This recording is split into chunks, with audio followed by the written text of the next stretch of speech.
அவரை துதிப்பது, அவரை மகிமைப்படுத்துவது, அவரை நாம் பாட வேண்டும். சங்கீதக்காரனாகிய தாவீது சொல்லுகிறார், 10 நரம்பு வீணையினாலும் ஓசையான சுரமண்டலத்தினாலும் நான் கர்த்தரை துதிப்பேன், எக்காலத்தோடும் கைத்தாளத்தோடும் கர்த்தரை துதிப்பேன் என்று. இப்படி யாழோடும் தீங்களோடும் கர்த்தரை துதிப்பேன் என்று, தம்புருவோடும் இசையோடும் கர்த்தரை மகிமைப்படுத்துவேன் என்று.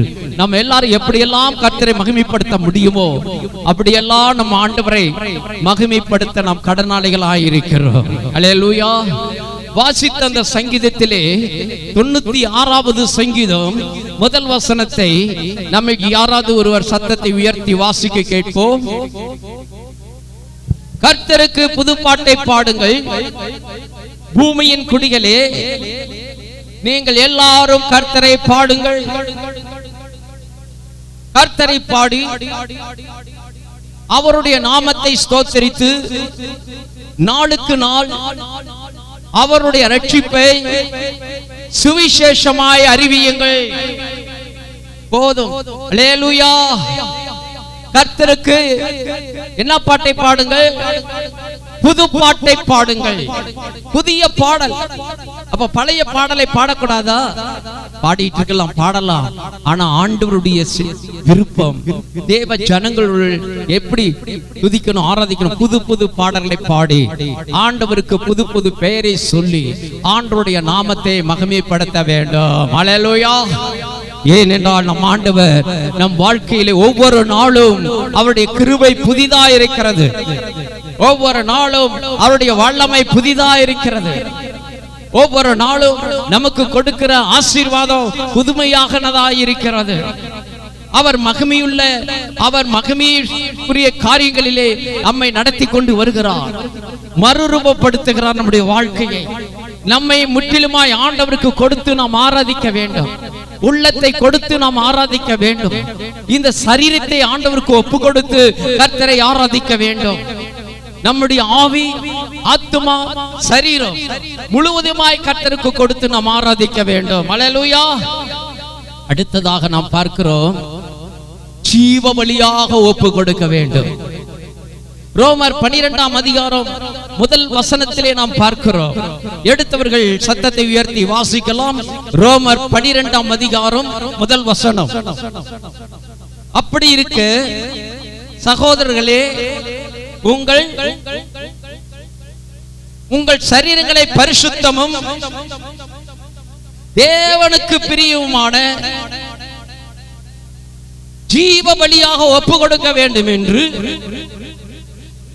தேவனுடைய இரக்கங்களை முன்னிட்டு உங்களை வேண்டிக் கொள்கிறேன். அப்படி இருக்க சகோதரரே, சகோதரிகளே, தேவ ஜனமே, கர்த்தரால் மீட்கப்பட்டதான தேவ பிள்ளைகளே, உங்கள் சரீரத்தை ஆண்டவருக்கு ஜீவ பலியாக ஒப்பு கொடுக்க வேண்டும் என்று பவுல் அப்போஸ்தலன் ரோமாபுரியில் இருந்த சபையாருக்கு எழுதுகிறார். உங்கள் சரீரங்களை ஒப்பு கொடுக்க வேண்டும்.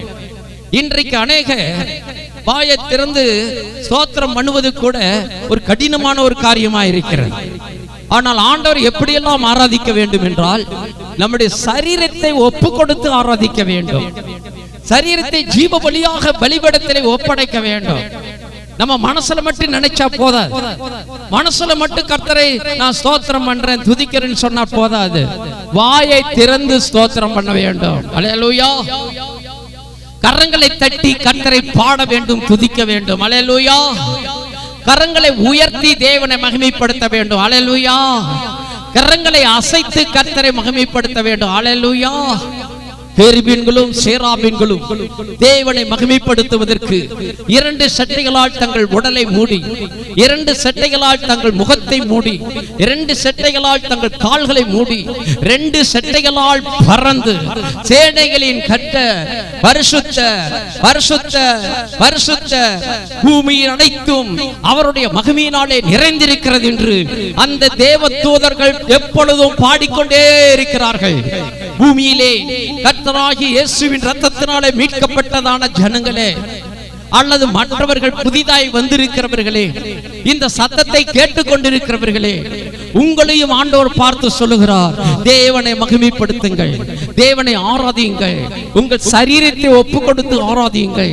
எப்படி தேவ தூதர்கள் செட்டைகளால் பறந்து அவர்கள் ஆராதிக்கிறார்களோ அதே போல உங்கள் கரங்களை தட்டி கர்த்தரை மகிமைப்படுத்துங்கள். உங்கள் வாய்களை திறந்து கர்த்தரை உயர்த்தி துதியுங்கள். அவர் நல்லவர். அல்லேலூயா. நம்முடைய வாழ்க்கையிலே ஆண்டவர் ஏராளமான நன்மைகளை அவர் செய்திருக்கிறார். அவர் செய்த நன்மைகள் நாம் ஒவ்வொன்றும் சொல்ல போனால் எண்ணிக்கைக்கு அடங்காதவைகள். அவ்வளோ நன்மைகளை செய்த ஆண்டவருக்கு நீ எண்ணத்தை கைமாறு செலுத்த முடியும்? கர்த்தர் செய்த நன்மைகளுக்காக நான் எண்ணத்தை செலுத்துவேன், ரட்சிப்பின் பாத்திரத்தை எடுத்துக்கொண்டு கர்த்தருடைய நாமத்தை தொழுது கொள்வேன் என்று சங்கீதக்காரனாகிய தாவீது சொல்லுகிறார். ரட்சிப்பின் பாத்திரம் எது? உன் சரீரமே ரட்சிப்பின் பாத்திரம். இந்த ரட்சிப்பின் பாத்திரமாகிய இந்த சரீரத்தை ஆண்டவருக்கு ஒப்பு கொடுத்து கரங்களை தட்டி வாய்களை திறந்து கர்த்தரை உயர்த்தும் துதி உன் வாயிலிருந்து உரத்த சத்தமாய் எழும்ப வேண்டும். நீ கர்த்தரை மகிமைப்படுத்தும் போது, கரங்களை தட்டி கர்த்தரை துதிக்கும் போது உன் ஆவி ஆத்மா சரீரத்திலே கர்த்தருடைய ஆவியானவர் இறங்குவார். கர்த்தருடைய பிரசன்னம் உங்கள் மத்தியிலே இறங்கும். அல்லேலூயா. கர்த்தருடைய வல்லமை உன் மத்தியிலே இறங்கும். ஆண்டவருடைய வல்லமை உன் மத்தியிலே இறங்கும் போது, உன் சரீரத்திலே இயேசுவின் வல்லமை இறங்கும் போது உனக்குள் இருக்கிற பலவீனங்கள் இயேசுவின் நாமத்தினாலே விலகும்.